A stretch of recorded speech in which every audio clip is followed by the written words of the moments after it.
What if the world saw you as a threat, simply because of who you are? On this ordinary evening, Marcus Williams never imagined that a simple walk home would change his life forever. In an instant, everything he knew about trust, justice, and safety would be shattered. This is the story of a man who didn't just survive an attack, he became the symbol of a fight that demands to be heard. This is the story of what happens when the system breaks and a life is altered by an unforgivable mistake. Just another evening for Marcus. The noise of the city hums in the background, but his mind is elsewhere. He's caught up in the small pleasures of his day, talking to an old friend on the phone, enjoying the rhythm of the streets, his footsteps echoing as he strolls through familiar blocks. Life, in this moment, feels normal, but, like many moments before it, the ordinary is always just a breath away from the extraordinary, and Marcus has no idea that this simple walk home will change the course of his life and the lives of others forever. But the streets of this city have a way of making the unexpected unavoidable. Behind him, a police car emerges from the shadows. Its lights aren't flashing yet, but the presence of the officers signals something's off. Marcus feels it. He doesn't know why, but there's an unease building in his chest. Marcus doesn't know it yet, but the moment the officer's eyes land on him, he's already been judged. This city, like many others, has a reputation for misunderstandings, where skin color can be enough to decide who's guilty and who's not, where one person's innocence can be disregarded in the blink of an eye. The door opens, and Officer Henderson steps out. The sound of his boots against the pavement is the only noise in the air, louder than it should be. Marcus doesn't flinch. He's still laughing, still engaged in his conversation. But the officer doesn't see that. He sees something else, something threatening. Officer Henderson told, "Hey, you, stop right there." Marcus told, "Is there a problem, officer?" Marcus's voice is steady, a far cry from the panic he's beginning to feel beneath the surface. What could be the problem? He's just walking down the street, talking to a friend. But in the officer's eyes, Marcus is already a suspect. Maybe it's the way he carries himself. Maybe it's the color of his skin. Whatever the reason, his fate is now in the officer's hands. Officer Henderson, louder, more aggressive, "Where are you headed?" Marcus told, "Just home. I'm just walking. Is there a problem, officer?" Marcus's attempt to remain calm only seems to irritate the officer further. There's something about the situation that's starting to spiral, but Marcus doesn't yet know that. He's still hopeful that this will be a simple interaction, a misunderstanding that can be cleared up quickly. Officer Henderson told, "Keep your hands where I can see them. Take your hands out of your pockets." The tension rises, unseen but tangible. Marcus obeys, slowly taking his hands out of his pockets. But the officer's actions are escalating, his words colder now, more forceful. What began as a casual exchange has quickly turned into something more dangerous. Officer Henderson, shouting, "Get your hands off your phone." Marcus told, "Why are you doing this? I'm not doing anything wrong." In this moment, Marcus doesn't know what to do. There's no clear reason for this aggression. He's done nothing wrong, yet he feels the weight of the officer's hostility. He tries to reason, but his words fall on deaf ears. Officer Henderson is already beyond reason. Officer Williams, calmly, "Is everything okay here, Henderson?" In that one moment, the situation teeters on the edge of catastrophe. Marcus has no idea what will happen next. He's about to learn something far more frightening than he could ever have imagined. Because while he's trying to stay calm, to protect himself with every word, The officers, both of them, are blind to the truth of who he really is. But the truth is this: Marcus is not just another black man on the street. He's a man with an identity that could change everything. And the officers, they have no idea. Officer Henderson told, "You think you're too good for this neighborhood, huh? Step back and put your hands where I can see 'em." Marcus told, "I'm just walking home, officer. There's no need to be like this." In the world of law enforcement, sometimes the mere presence of a black man on the streets is enough to trigger suspicion. The unspoken rules of many neighborhoods have a way of turning someone's innocence into a crime. Marcus doesn't understand it. He's done nothing wrong. But to Officer Henderson, the explanation doesn't matter. The decision has been made. Officer Williams told, "You got ID on you? Don't move. Keep your hands where I can see them." Marcus told, "I'm just getting my wallet, officer. I'm not doing anything wrong." In that moment, everything changes. The officers don't know it yet, but they've just crossed a line they won't be able to take back. Their aggression isn't based on what Marcus has done, but on who they think he is. To them, he's just another black man on the street, someone to be controlled, someone who doesn't fit into their narrow view of the world. They don't see a citizen. They see a threat. Officer Henderson told, "You think you're above the law? You think you can just walk around like this?" Marcus tries to speak, to reason with the officers, but his words are drowned out by the sound of the aggression building around him. The physical force that's been used to keep him subdued is overwhelming. His body shakes as he struggles to remain calm. But in a moment of pure frustration, the officer's actions take a darker turn. Officer Williams told, "You're under arrest." Marcus told, "For what? I didn't do anything." Officer Henderson told, "You're resisting arrest. Now, stop talking." In this moment, it's clear. Marcus is no longer a person to these officers. He's an object, someone to be subdued, to be punished, to be controlled. And for Marcus, there is no escape, no explanation, no reason, just a cycle of violence that, unfortunately, feels all too familiar. This isn't about a crime. This isn't about justice. This is about power. Power used to control, to intimidate, to silence. And in that moment, Marcus is nothing more than a statistic, another man crushed by a system designed to treat him as less than human. But what neither the officers nor Marcus could have anticipated was that their brutal actions were about to be interrupted. The world they knew, the system they believed in, was about to be turned upside down. In that moment, the power dynamics on the street shifted. What was once a chaotic and violent confrontation now felt like a tense standoff. Officer Henderson's grip on Marcus falters as Jason Langford's voice rings out like a bell of authority. The officers, whose actions had been reckless and aggressive, now find themselves facing a force they hadn't anticipated. Someone who could not only stop them, but who had the influence to make their lives difficult. Jason Langford told, "Marcus, are you okay? I need you to stay calm. We're going to get you out of here. Don't say anything else right now."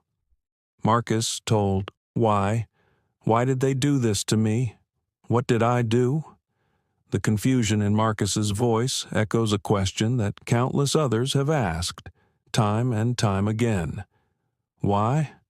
Why is it that the color of his skin, the way he carries himself, and the assumptions that come with it are enough to turn him into a suspect, no, a target, for law enforcement? Marcus, like so many before him, found himself a victim of the invisible, prejudicial forces at play. But now, with Jason by his side, he could begin to feel a sense of agency again. Jason Langford told, "You need to release him, now." Officer Williams told, "Sir, we thought he was Jason Langford told, "I don't care what you thought. You violated his rights. Do you understand that?" It's a delicate moment. The officers, cornered by the unexpected arrival of someone with authority, realize they've made a grave mistake. They had let their assumptions cloud their judgment. They had taken aggressive actions based on racial profiling, actions that could have lasting consequences for both them and Marcus. Jason Langford told, "Yeah, it's Langford. We have a serious issue here. I need the president's office on this now." Jason's phone call isn't just a move to escalate the situation. It's a message. A message to these officers, to anyone who would look the other way, to anyone who thought they could operate without accountability. It's a reminder that power, when wielded with purpose, can shift the tides of injustice. Marcus's life matters, and so do the countless others who have been victims of the same unwarranted treatment. Jason Langford told Officer Williams, "Take the call. Let's see where this leads, but know this: the president will want answers, now." In that moment, the balance of power has shifted. Jason, with his connection to the president, holds the key to a future where these officers will be held accountable. The bruises on Marcus's body, the trauma he has endured, are not just personal. They represent a larger issue that has plagued society for too long. Marcus told, "Thank you. You don't know what this means to me." Jason Langford told, "We'll make sure this doesn't go unnoticed. You deserve better than this." Officer Williams told, "Sir, we didn't know." Jason Langford told, "Don't try to explain. Just know that this is far from over. You will be held accountable for what you've done here today." As they leave the scene, there's a sense of calm that descends upon the chaos. But the story is far from over. The authorities will respond, and there will be a reckoning. The officers involved will be questioned. The public will know what happened here tonight. But, more importantly, Marcus will know that even in the darkest moments, there is always a glimmer of hope. There is always a chance for someone to step up, to intervene, and to make things right. For Marcus, it was a night he would never forget. The night his life was turned upside down. In the blink of an eye, everything had changed. A situation that once seemed routine to the officers, one that they had handled countless times before, had suddenly escalated beyond their comprehension. The realization was dawning on them slowly, painfully. They had crossed a line and there was no going back. Their mistakes, their hasty actions, their assumptions would now have consequences far greater than they could have imagined. Officer Henderson told, I didn't know. We didn't know he was with anyone important." Jason Langford told, "Does that matter? Does it matter that he's been working to improve his community? Does it matter that you have no right to treat anyone this way, let alone someone who's tied to the highest office in the land?" It's a moment of reckoning for the officers. They had assumed their actions would go unnoticed, that their brutality would be swept under the rug. But, in the blink of an eye, the truth had come crashing down upon them. They had underestimated the weight of their actions, and now, as Jason's words cut through the air, they could feel the impending consequences. This wasn't just another stop. This wasn't a routine encounter. This was something that would be remembered, something they would be held accountable for. Jason Langford told, "Let me make this crystal clear. You've just assaulted a man who has worked directly with the President of the United States. You've broken the law, and you're about to face the consequences for it." Officer Williams told, "Wait, you're telling me this is Marcus, the guy with the community outreach programs? The one who—" Jason Langford told, "Exactly. and you've just made a huge mistake."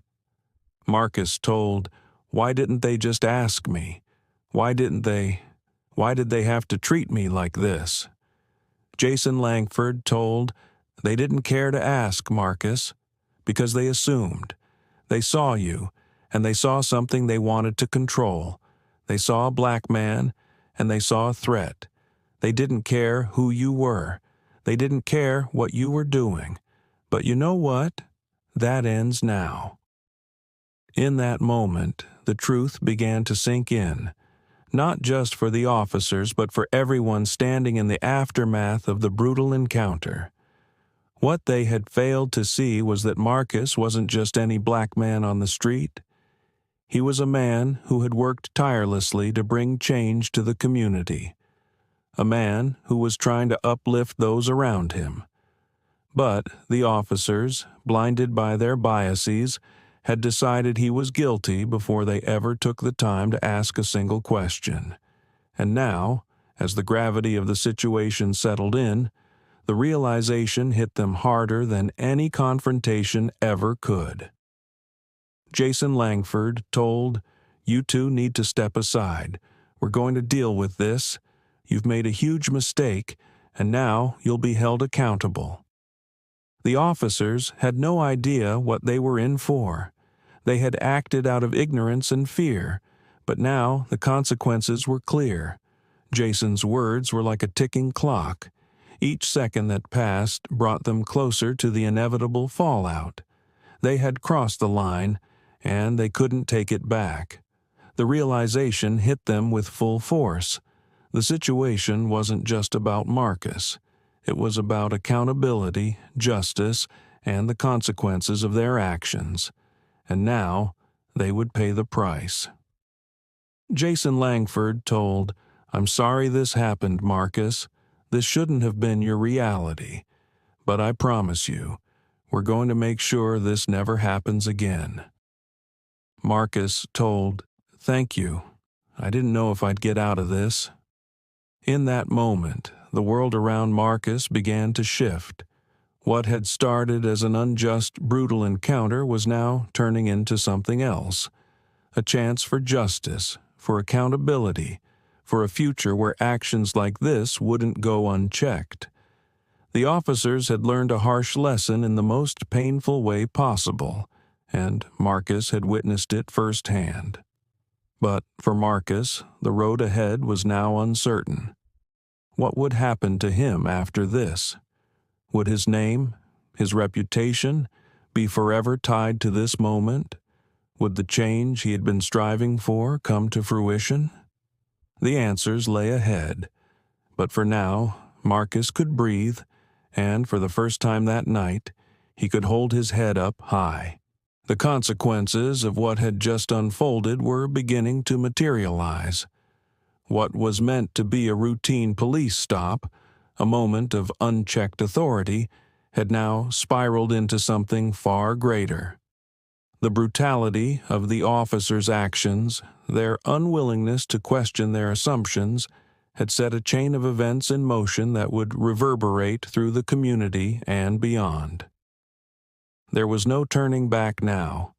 Captain Harris, known for her no-nonsense approach to law enforcement, arrived with the weight of the law at her back. Her presence wasn't just symbolic, it was the beginning of the fallout. What had been a violent incident was now a national issue, and the eyes of the city, and perhaps the world, were about to fall on this moment. Captain Harris told, "Langford, I need a full report, and I need it now. We'll take it from here." Jason Langford told, "You'll get the report, Captain, but this isn't just about protocol. These officers need to be held accountable for what they've done."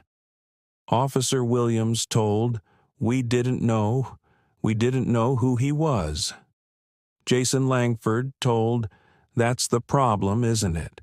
You didn't care enough to know. You didn't bother to ask. You didn't think it mattered." Captain Harris told, "Gentlemen, this is no longer an issue of training or misunderstanding. You've acted recklessly.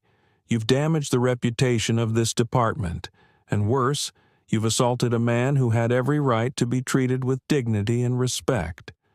Do you understand what you've done?" Officer Henderson told, "I didn't mean to. I never meant for it to go this far." Captain Harris told, "That's not good enough.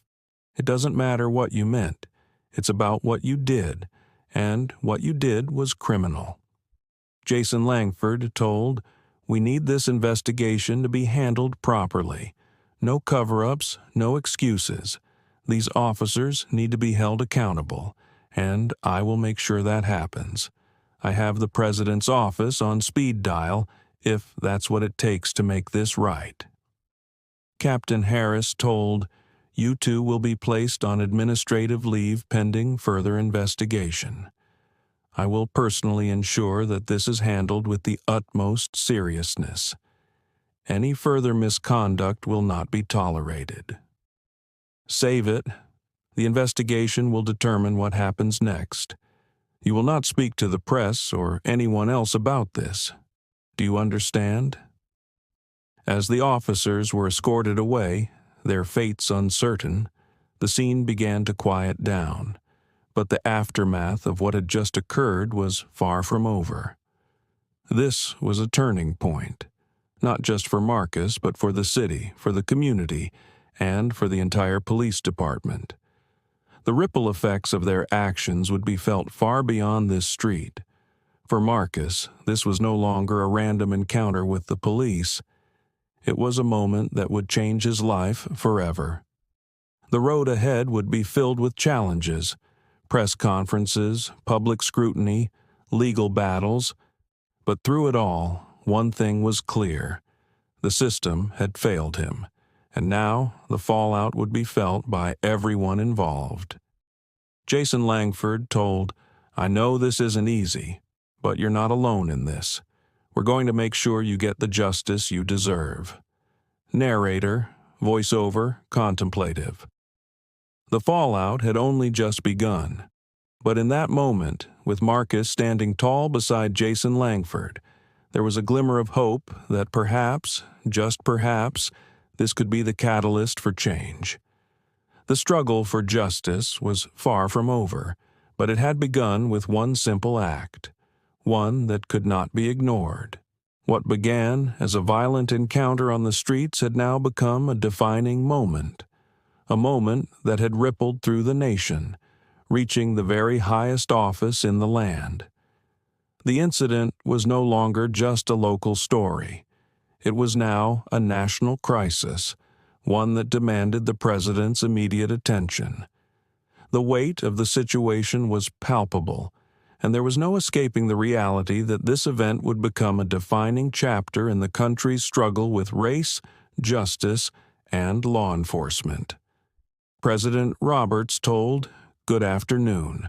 As many of you are already aware, a grave incident took place in our nation's capital earlier today. A black man, Marcus Williams, was brutally assaulted by two police officers under the assumption that he posed a threat.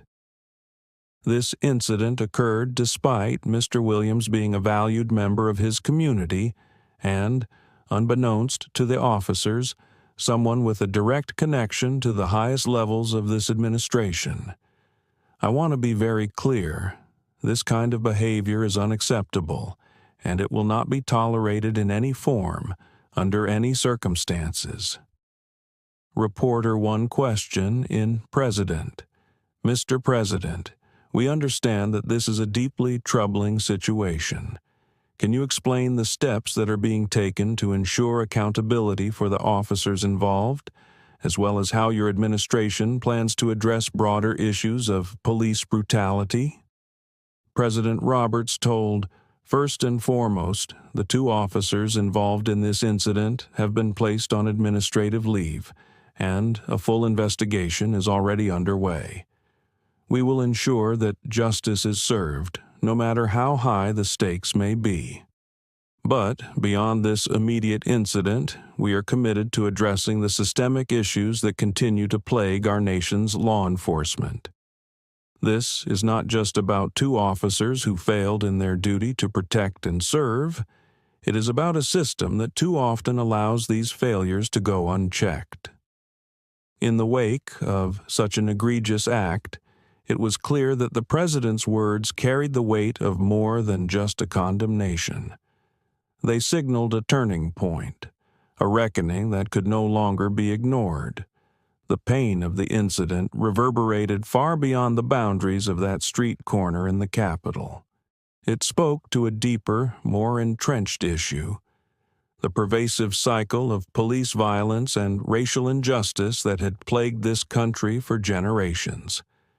President Roberts told, "We are at a crossroads. We cannot and will not continue to allow this kind of injustice to fester in our society. The time for reform is long overdue. My administration is committed to ensuring that the systemic issues that lead to these kinds of events are addressed.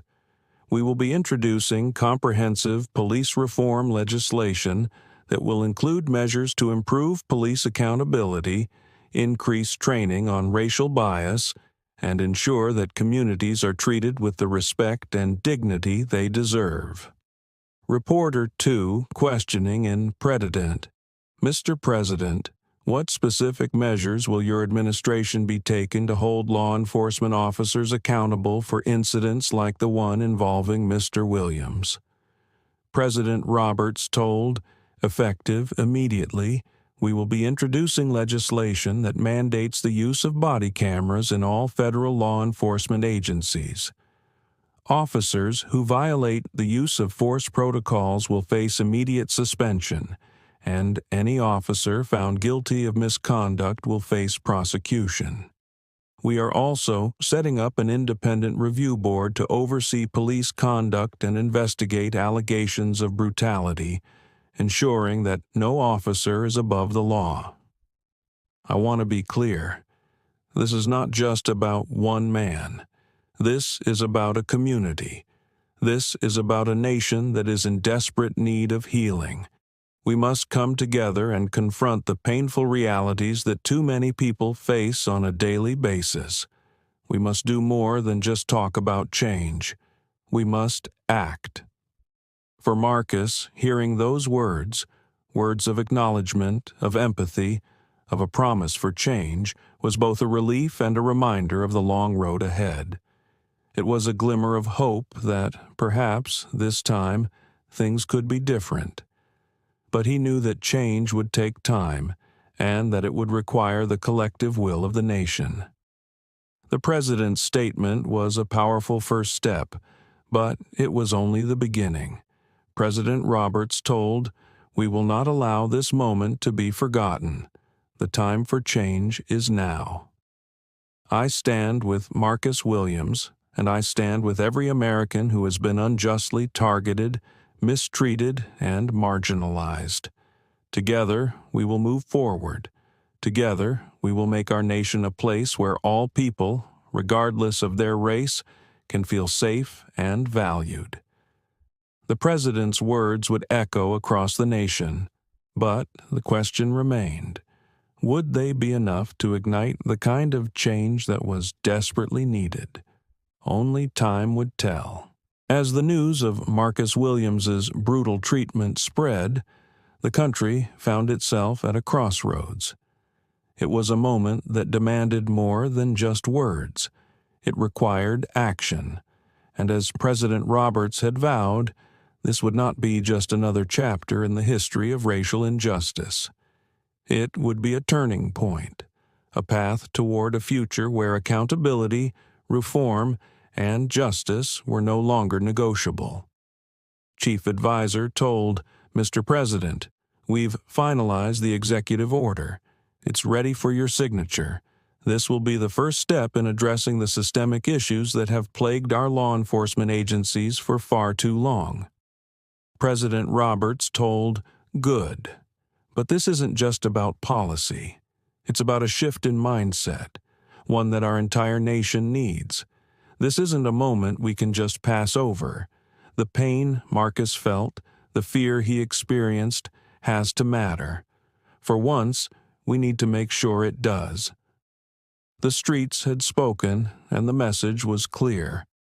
The country could no longer ignore the systemic injustices that had led to the brutality faced by Marcus Williams. What had started as a tragedy was now becoming a movement for change, for justice, for equality. And Marcus, despite the pain he had endured, was now an unwilling symbol of that change. Marcus Williams, speaking to the crowd. When I walked down that street, I never thought I'd be standing here today. I never thought my life would be turned upside down. But this isn't just about me. This is about every person who has ever been treated like they didn't matter. We deserve better. Our communities deserve better. Marcus Williams told, "This isn't over. This is just the beginning. We need to hold those in power accountable, but we also need to rebuild trust between communities and the police. We need to be part of the solution, not just victims of the problem." The events of that fateful night had ignited a fire, one that could not be extinguished with empty promises. The fallout from the brutality Marcus endured had become a clarion call for reform, one that reached the highest levels of government. But it wasn't just about laws or policies. It was about shifting the very culture that allowed such violence to exist unchecked. President Roberts told, "Today, I am signing an executive order that will reform our law enforcement system, ensuring greater accountability, transparency, and community oversight. This order will also establish a national database to track incidents of police misconduct, making it harder for officers who have shown a pattern of abuse to continue serving in our communities. But let me be clear, this is only the beginning. We will work with local communities to ensure that our police forces are not only accountable, but are partners in ensuring the safety and dignity of every citizen. We must rebuild the trust that has been lost.